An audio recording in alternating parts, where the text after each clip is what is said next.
We love racist jokes. These are the jokes that people tell in the coffee shop. These are the jokes we tell in school to one another.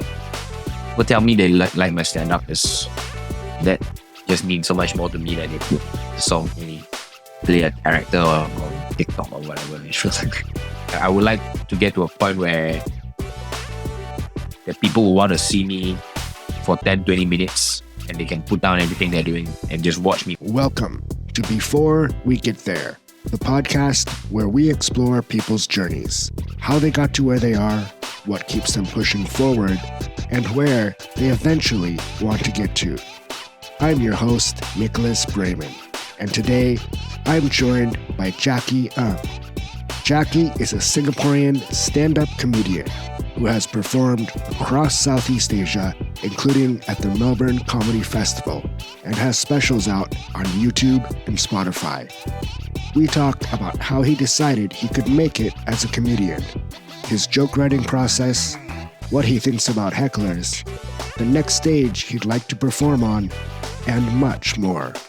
Enjoy the show. Hey Jacky, thanks for joining me today. Hey, thanks for having me. Yeah, it's great to see you. So, what I wanted to start off with was you've been doing comedy for a long time now. I've seen some of your recent stuff and your older stuff. Personally, how do you feel you've improved at stand-up over the years? I think I'm definitely more confident. Not that I wasn't. I've always been pretty comfortable on stage, but just the amount of experience I have now performing in different places to different audiences, that gives me just more confidence going up on stage. You still feel a bit nervousness, but I feel like I am well equipped to take on any crowds that come my way.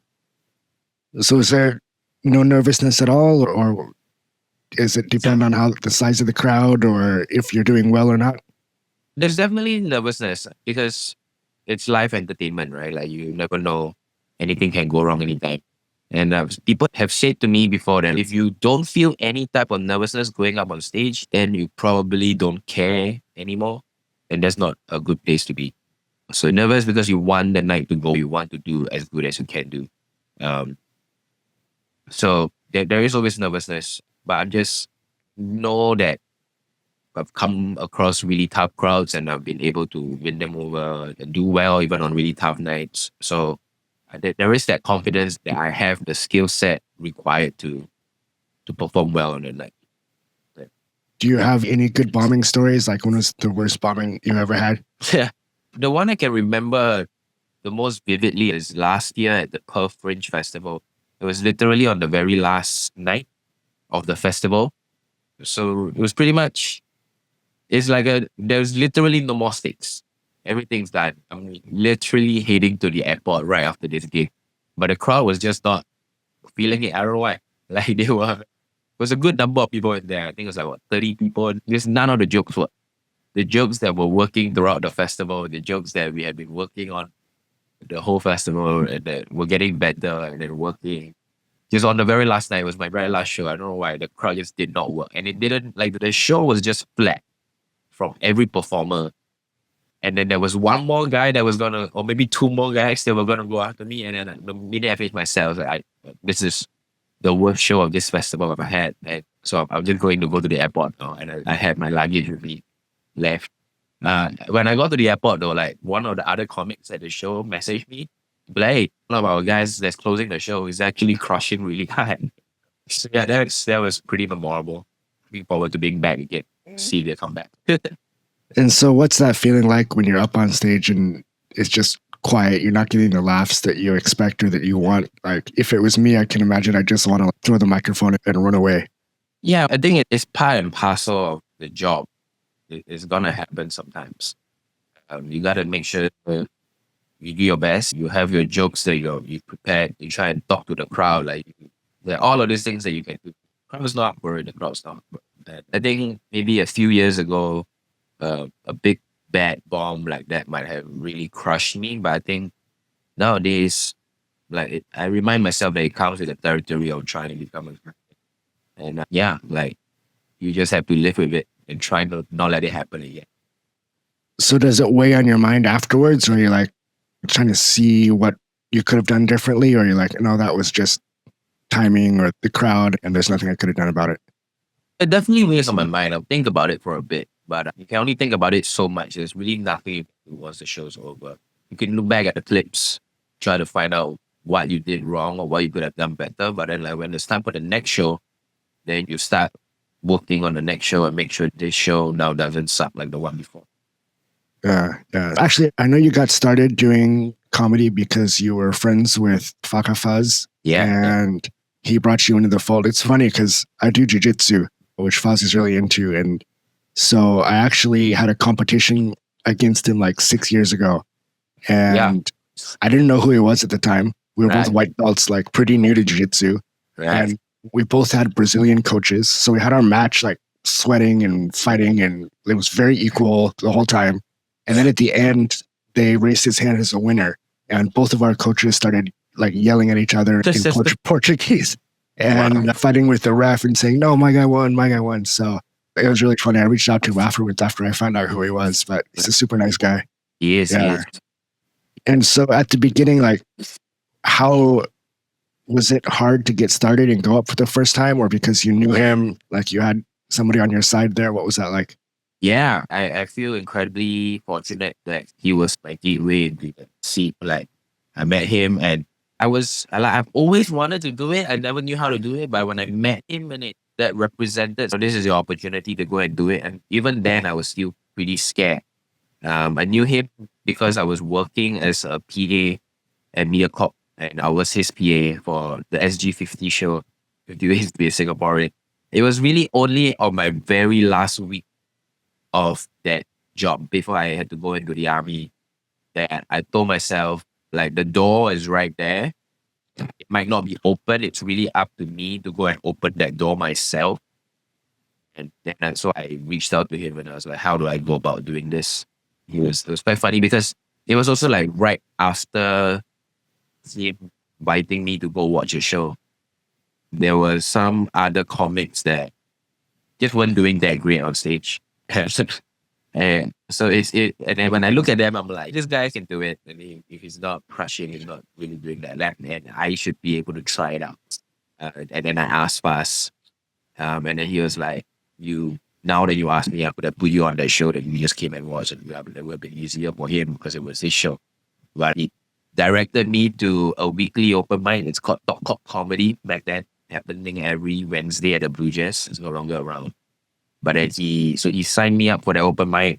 He met me the night before the open mic to go through some of the bits that I've written. Went through them, gave me some pointers, gave me some new punches to actually try out. And it was also very nice to request to host the night that I was going to go on, just so he can be the guy to bring me on stage. And that really helped make me more confident, comfortable. And yeah, I had a few friends come to watch that night as well. And that's always helpful if you are feeling scared.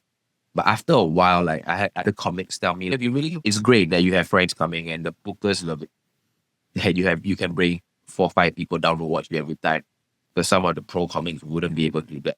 But if you really want to get better, then you should really test yourself in front of a crowd that don't know who you are, as opposed to people that are going to laugh and cheer for you no matter what you say. So that was it was a cool experience. And then after that, I had to go into the army. So I couldn't perform for BMT. And then luckily, I got to a unit that allowed me to stay out and then go out to open mics at night. Go back to tech. Yeah, it's interesting because there's no real way to practice your craft except standing up there and doing it. Like, you can write or anything, but if you're not actually seeing the audience's reaction, you're not getting that feedback that you need. Yeah, that's the thing about stand-up. But I think the open mic is the practice. And I think sometimes people, they see every opportunity to go on stage as like that, an opportunity to kill and impress. But I think over time you should try and realize that there are different shows for different reasons. If you're going to go to an open mic where people are trying out their new jokes, trying out new tags, working on new stuff, and then you go to that open mic and then you just do the best material you've had worked on for the past 5 years, and then you are the funniest guy on the night. But what's the point? Like, the open mic is there for you to practice, literally. practice the set you want to do for a big show, work on new stuff, So that it's weird in the sense that is the practice, the open mic.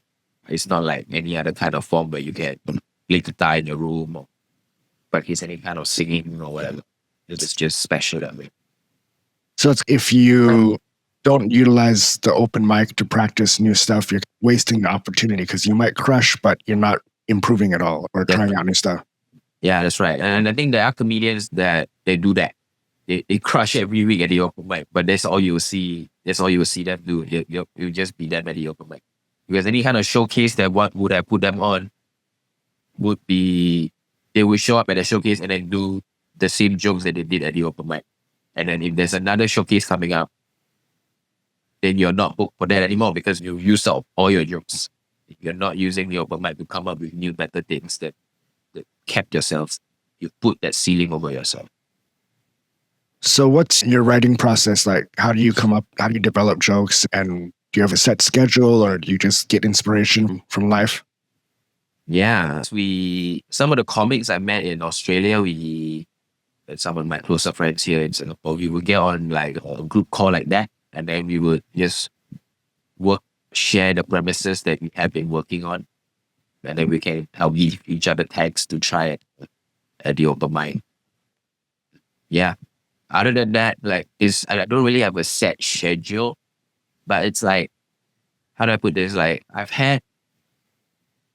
spent such a long time writing down random stuff in my phone here and there. I have so much to get through and so much to try at given point that I don't put the pressure on myself to I gotta sit down and write today, which is probably not the best thing. I should be spending more time writing.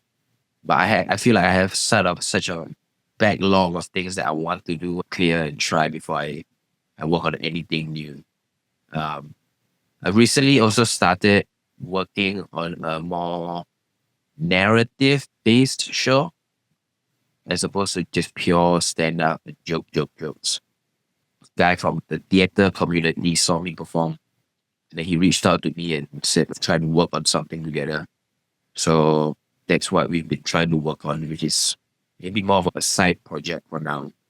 So that maybe 2-3 hours a week to try and write that. And then he gives me like feedback and try and make it into more of a one-man show than a stand-up show. It's interesting. I think one thing about comedy is there's a lot of distinct like personalities and styles. And I think most people, if they are a fan of comedy, they have certain comics they're big fans of. But it's one of the arts that seems like joke theft or, like you mentioned, sharing with other comics the premise. Yeah. Is that like a worry about, I want to keep my joke secret so somebody else doesn't take it and do something with it? Or how do you think about that? I think joke theft is terrible. When I see it, it's despicable. But I don't think comics keep our jokes for ourselves. It's clear there are not that many comedians. If you see someone doing a joke that you have seen from someone, it is pretty clear what's happening here. You can ask them, they can have explanations or whatever. Like I've had new comedians do jokes that to me it looks like they've stolen it from like just the internet, from world famous comedians, internationally touring television comedians. They are taking those jokes and then they are like changing a few words here and there. And I've called them out on it. And then they're like, what if I take a similar setup but I change the punch? That's just not cool. I think the fun part of stand-up really is coming up with jokes, like making people laugh with your ideas. And if you're not doing that, then you're not doing stand. In terms of sharing the premises with comedians, I think it's very clear. And if any one of the people that I'm sharing with are stealing the jokes, anybody else in that meeting would be able to tell and be able to bet them right. And also, I think a lot of times the premises that you come up with, they are from your perspective. And there are people that can share different ideas with me that are like that I find hilarious, but I know there's just not something I would do on stage. or something that I could pull off on stage. Right. So there are all of these different considerations, and I think the community is small enough. At large, I think most comedians are supportive of one another. But if you're caught stealing jokes, then it can get ugly quite fast. But like as far as premises go, does it reach a point where it's almost everything that's been done before? There's so many comedians out there, so many jokes that's been written, and especially certain types of comedy, maybe observational humor and that sort of thing. Is it okay to like? Where's the line of if it's too similar to somebody's joke? Yeah, I think it's fair to say that everything has been done, um, in terms of premises at least. But it's really what your perspective on the premise is. Sometimes you have a great idea and then you tell some other comedian, a comedian would tell you like, oh, actually that's been done like Chris Rock, 2007 or whatever. Now, okay, fair. Then you drop that and you move on. It's unless you can really find something fresh and have a really cool take on it and a really different take on it. There are enough. As much as everything has been done, there is also so much that hasn't been done. If that makes sense. You don't have to. You don't have to. Yeah, go down the same route as anybody else. Like you can just keep working on what it is that makes you laugh and try and be original that way. Yeah, and for you, I think you do a lot of local references, including Singlish or talking about Ishun or things like this that the local people get. And I think I saw one time you mentioned that it really means a lot to you when you see the local crowd react to these references that maybe other people wouldn't get. Yeah. Is that something that you try to include more because of that, or is it you just let it come naturally when it makes sense? It comes naturally to me when I'm working on bits like this. Singaporean thoughts come into my Singaporean brain.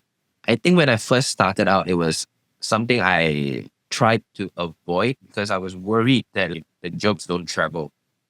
I think now over time, I am starting to realize that there are more people in the world that know Singapore than we give ourselves credit for. And there are also a lot of Singaporeans overseas that would be happy to hear the Singaporean accent and hear some Singaporean references at the comedy shows. And yeah, I'm trying to wear down that shame and to be proud of myself as a Singaporean, to do the Singaporean jokes because that's who I am. And if people are paying to come and see me, they are coming to see the Singaporean comedian. They're not coming to see the Singaporean pretend to be an American guy or whatever shit to do, you know. So like nowadays, I like that there is still a line of like what can and cannot work, but I take a kind of pride when I can make a foreign audience laugh at a Singaporean story. Last year, 2 years ago, at the Melbourne Festival, like my big closer, which is also the closer for the special on YouTube, was about the story of me getting caught littering and then going to court. That is like a pretty, I'd say, uniquely Singaporean story of being prosecuted for your crime of tossing a litter on the ground. And I think when this kind of stories work, it gives me a lot of joy that I can share these Singaporean stories, and it also gives the audience a kind of a little peek into what life is in Singapore. You know, I think when I first started watching stand up, it was like I know nothing about America, but when I watch people like Chris Rock, Dave Chappelle, I learn and I feel like I have a little bit of idea of where they are from. And I'm hoping I can do that now to do stand up and share what Singapore is like with people outside here. Yeah. So speaking of that, you've played in Australia and I think some other places internationally. What's like your dream venue that you would like to do a show at someday? Oh, right now, honestly, I would like to do a show at the Wild Rice Theatre in Funan. It's such a nice theater. It's that with that truss stage. It's like a little bird cage on the top of a mall. Like the moment you step in there, you forget that you're even in a mall. It's such a nice place. Like there's no dream, the big dream venue for. I'm always happy to perform wherever it is. I've done shows outdoors. I've done shows indoors. It could be like a cafe. It could be whatever it is. I'm happy to just be performing. So there's no real like dream venue. Like when I see a venue that I think is full, I would just like to do the show there. Nice. No, Wild Rice is super nice, but I think they need to put some more railings in the top row of seats. It's a bit Oh, yeah. scary. It's a bit low. Yeah, the railing. But speaking of that, so there's some really big comedians that come from this part of the world, Nigel and Ronnie Chang. Do you ever think about, is the market too small in Singapore? Do you ever think about moving to London or New York or LA and doing comedy there? Or do you think you're going to stick around here? I think I would ultimately always be based here because I love it here, and I think that the scene, the market is small, but it's constantly growing. This is my 11th year doing stand up in Singapore. When I first started, it was one open mic a week, and then maybe like an international showcase once a month. And now we have four shows, four open mics a week, and multiple shows happening all around on a Friday and Saturday in Singapore now. If you time your sets, you can do up to 3 shows in a night.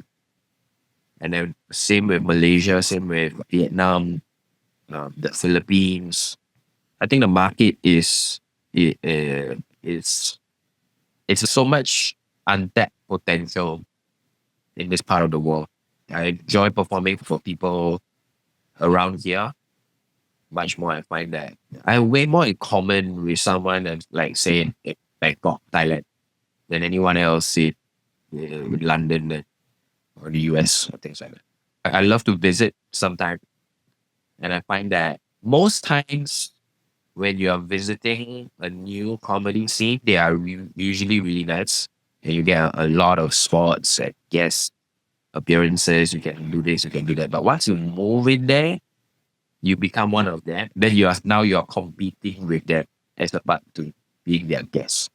So I like the relationship of I rather be their guest and visit them. It's the same with Australia. Like when I first went to Melbourne, I'm like, oh, this is amazing, but I don't know if I would move there. And like I'm like, oh, it wouldn't it be nice if I lived here and I get to do this and this. But I start thinking like, oh, once I move here, I don't think they would treat me the same. So, what do you think is behind the growth of the comedy scene here and becoming more popular? It was just the internet. Like more people know what stand up is. I distinctly remember when Fuzz's new like the last Netflix special, which came out last year. Like it came out and I could really feel like I don't have any numbers, but it felt like so many more people were coming out to watch live stand up. I had a headline show at the Lemon Stand 2 weeks after that special came out. That show was sold out, which I'm very happy for. And I don't know how much credit I can take myself for selling out the show. But it felt to me like Fuzz's special there because it was like in the top 10 for some time. I think a lot of Singaporeans are catching it. And then that gives them the push to want to try to go and catch a live stand-up show themselves. It's also just more media attention, more of the comedians getting work on TV. Richie does a bunch of stuff for CNA, and just comedians sharing their clips online. And there are also all of these big international comedians that have me visiting Singapore, like on their tour lists. People like Ronnie that come here and then sell out their shows, and they are nice enough to get someone like me to open for them. That gives their massive audience here in Singapore a glimpse into who I am. And I probably get recognized on the street for opening for Ronnie more than people come up to me to say hi, they saw me at my own show. Do you think that will ever reach a point where it becomes negative? Like maybe the audiences are too sophisticated or have too high expectations for the younger comics, or is it just always going to be a good thing to have more people coming out to see live shows? Yeah, I don't think it will ever be a bad thing. I think if they have a higher standard for the younger comics, then the younger comics, unfortunately, we just have to live up to those standards. And it's not like it's impossible. Like there are enough rooms, there is in a way enough stage time for them to really work at it and to try and live up to those standards. I personally I don't think the local crowd is that super sophisticated, and it's gonna take a long time for that to happen. It is still really so new, and I think most of the audiences are just happy to come out to watch something fun and entertaining for the night. This year we had Happy Ever Laughter at the Capitol by Dream Academy. That was the election special, and that was like a night of just political jokes that we had 9 days on, which to me was is like a big. It feels like it's opening up. Like a lot of people will say, like, "Oh, you can't say this about a BAP or that about your or politicians or whatever." But we had a full night of 10 comedians doing all these jokes about all these different politicians. I think the crowd in Singapore is learning what they like, and it's only good because I also don't think like the Singapore crowd would still be like one crowd. Even within Singapore, there will just be different type of audiences that enjoy different types of comedy, and that can only be good for everyone involved. I think that's true that like stereotypically people might say Singapore is conservative, both like society and government. Are you finding like audiences are more open to, I don't know, racy or more edgy jokes than before, or is it overblown? I think Singapore person at least, we love racist jokes. These are the jokes that people tell in the coffee shop. These are the jokes we tell in school to one another. And that is the backbone of the comedy, of our sense of humor, at least. I think when you go online and then things get a bit different. I think people put up different think pieces and whatever it is, they can discuss the merits or the demerits of talking about race so openly. But it is what we do. And I think in a live setting at the club, you can pretty much talk about anything here, as long as it's funny. You can make the crowd laugh, then nobody's gonna be that upset. Maybe sometimes people will make a complaint or whatever, but I think the general audience that come through to a show are here to watch the show and have a good time and not get too upset about anything. Yeah, for sure. That's one thing I wanted to ask you about is like social media nowadays, TikTok, Instagram. It's not easy, but it's much more common to blow up and go viral or get famous doing clips and that sort of thing. Is it ever tempting for you, or do you ever feel, oh, maybe it would be easier instead of going and doing open mic sets to small crowds to like just focus on doing stuff online and doing social media? I did that. During COVID, I went to work for a social media company. I can still name them. Probably shouldn't. But I worked at the social media place and I learned a lot about working in social media and the type of content that could work and the algorithm and all of these things. And it does seem like it's easier, but I think in practice it's just not. It's really just not that easy.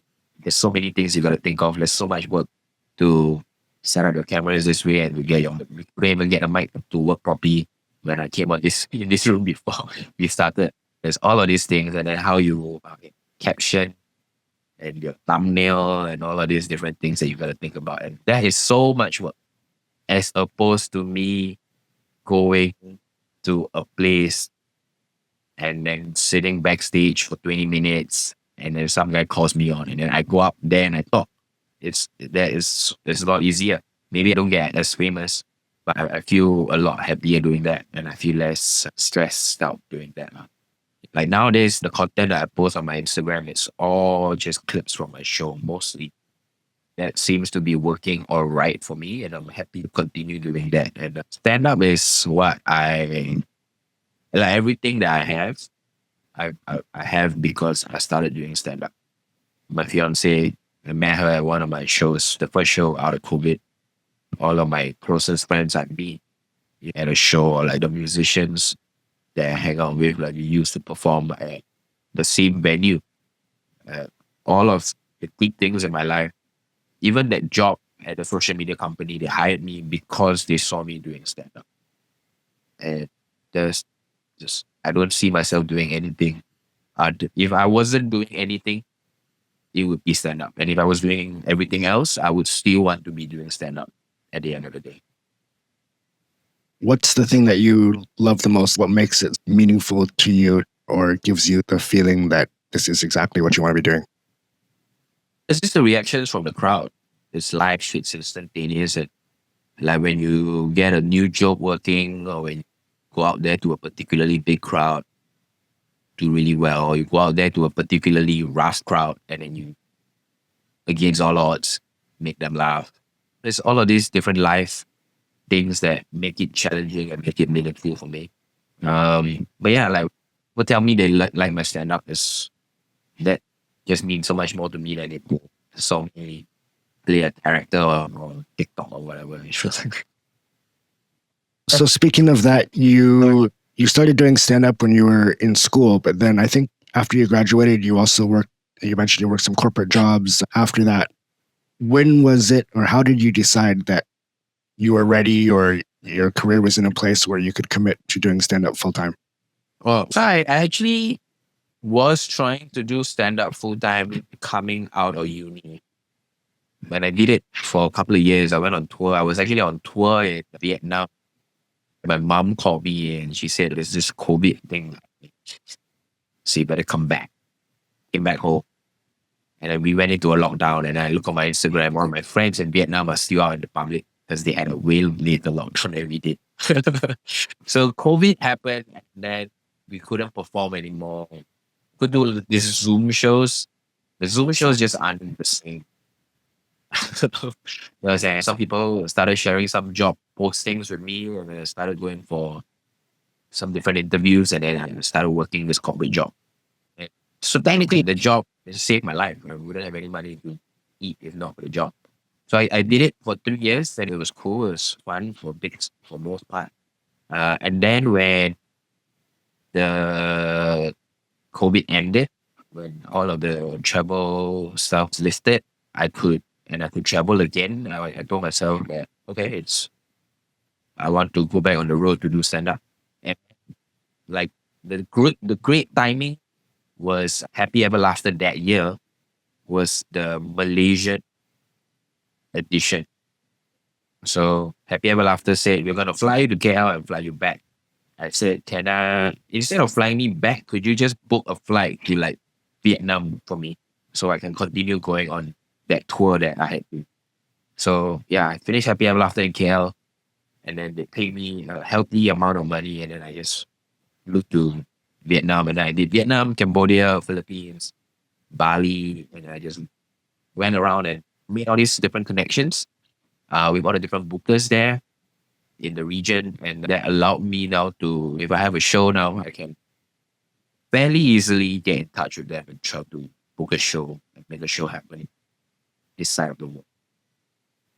And so you briefly touched on it earlier, but do you change your set, or do you change the jokes at all when you're performing for international audiences, or do you do the same thing as usual? I try to do as much of the same as possible, unless it is something that's really hyper localized. Then yeah, I have one joke now about this kid asking me to name 5 teachers from his school. The 5 teacher is Mr. Tan, Mr. Lim, Mr. Chuan. And that works really well in Singapore, Malaysia. But anywhere else, I don't know if that will work. It needs to be seen. So I will try them out. And if I know they don't work, then I have to just take it out from my set. But as much as I can, I try to do the same set. What about hecklers at shows? Does it give you material to go off of, or would you rather not have it? It depends. I suppose if a show is really boring, like in that show in Perth that I bombed terribly, I wish someone heckled and it would make it more interesting. I had a wild heckler the other day at one of the show. I just posted a clip of it actually. This guy was heckling non-stop. He was super drunk. Everything I said, he had something to add on. And then at the end of the show, I realized he was like the boss of the place. And I was like, God damn, that's why none of you, the crowd, are like saying to him. You're just letting me bash him and you're laughing at it, but you're not stopping him because he's your boss.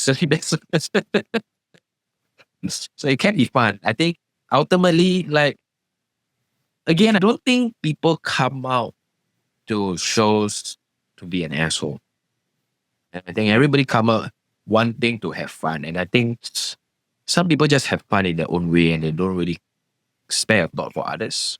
And I try to operate from that perspective, that this guy is not trying to be an asshole. He's trying to have fun. But his way of having fun is just assholey to people around him. And I think if you can convey that to everyone in the room, then everyone can have a good time despite them being a heckler. That unless somebody is like offended and upset at something you said, which is I don't think has ever happened to me. But like I imagine if somebody is really upset and they're trying to shut you down, and then that person is not having fun anymore. Then that is a different kind of heckler to deal with. But when people are like trying to chime in or whatever, I try to not look at them as like hostile. Usually that, yeah, we can all have a good time. Maybe at the expense of this guy trying to be funny himself, but we can all still have a good time, even if there's a heckler. How different is it doing corporate shows where the organizer pays you to put on a show versus when you're doing a show that people are buying tickets to see the show themselves? Is that like a different kind of pressure or feeling when you're going into those? Yeah, for sure. I think most times at a corporate show, unless they really put care and concern into the setup, it's usually not ideal for stand-ups. And like a D&D, because like stand-up, I think people would lump stand-up into any kind of entertainment. Like they would lump it together with a musician, a magician, some dancers. Like it's all the same to them. It's just event organizers look at it as, okay, we have 1 hour showtime after the first course. We have 1 hour showtime after the 7th course. What can we fill this showtime with? And they start calling out all the different performers.